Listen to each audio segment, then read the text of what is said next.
This program is brought to you by Link TV for educational and non-commercial use only. Results from Iraq's March 7th elections are nearly complete. Will it be Nouri el-Maliki or Iyad Allawi leading Iraq's next government? And why are the Saudis and the Iranians meddling in the Iraqi election? Answers to these questions and more on Link TV's Mosaic Intelligence Report. With close to 90% of votes tallied in Iraq's parliamentary elections, the coalition headed by Iraqi Prime Minister Nouri el-Maliki has taken a slim lead over the bloc led by his main challenger, Iyad Allawi. A day ago, it was the latter. I'm happy today because I can vote for the person I want to have as my representative. It is not important if we vote for this person or that one. We want candidates who will reconstruct and serve the country. We want someone to start a new era of progress in Iraq.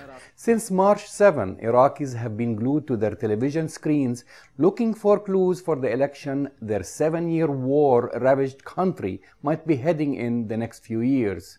Similarly, residents in neighboring countries have been closely monitoring the Iraqi elections through the many satellite television networks operating in the region. After all, elections are not a daily happening in the Arab world, and a number of those countries, such as Jordan and Syria, permitted Iraqi refugees to cast votes in their territories.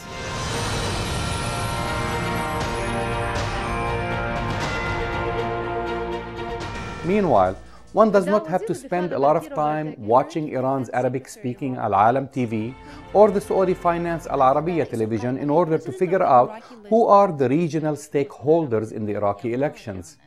At times, the Iraqi elections seem to take the shape of a battle between Iran and Saudi Arabia, as both countries have been overtly and covertly supporting the two heavyweight contenders. Iran supports Prime Minister Nouri el-Maliki, while Saudi Arabia has been rooting for former Prime Minister Iyad Allawi. Both al-Maliki and Allawi are Shiites, so why does Saudi Arabia want Allawi to win? Al-Maliki's cozying up to Iran has been alarming many Arab countries.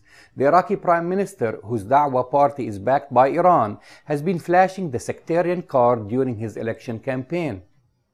With more than 500 candidates accused of links with the Ba'ath party banned from running in the March elections, al-Maliki's government has been accused of using the hated former regime to intimidate Sunnis in particular and opposition in general. Iyad Allawi, although a Shiite, leads the Al-Iraqiyya list, which proposes a secular agenda for the country. Many of its leading members are Sunnis or Arab nationalists who share the goal of bringing Iraq back to its Arab roots. Allawi's campaign ads have been airing on several Arab television stations, some say courtesy of Saudi Arabia.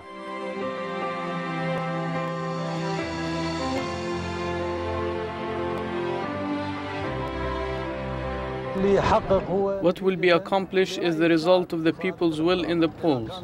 Whether al-Maliki wins or someone else, it is the people's will. But does this really matter to the average Iraqi citizen? Not according to Kazim al-Dari, an Iraqi social scientist. What we need is stability. We have had elections before. We have tried Allawi before and now al-Maliki. Neither one brought stability and security to Iraq.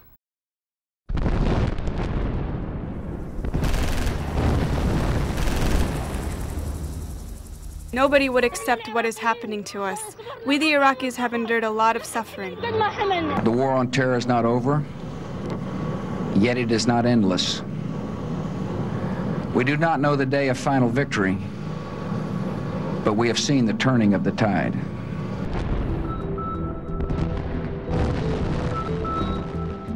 Today, after extraordinary costs, we are bringing the Iraq war to an irresponsible end. We have given Iraqis a chance to shape their future, and we are successfully leaving Iraq to its people. Today marks the 7th anniversary of the start of the Iraq War. In 2003, the architects of the war envisioned that the toppling of Saddam Hussein would lead to the birth of a democratic Iraq. They told us that elections in Iraq would help spread democracy and liberalism across the Middle East, but this could not have been further from the truth. The Middle East is more chaotic than ever, and the vast majority of its citizens are leaning politically towards Islamic theocracy and not liberal democracy. Iraqis are still searching for stability. I'm Jamal Dajani for the Mosaic Intelligence Report. To learn more about this program or to share your thoughts, visit us at linktv.org/me. Stay up to date on the Middle East. Follow Jamal at twitter.com/Jamal Dajani.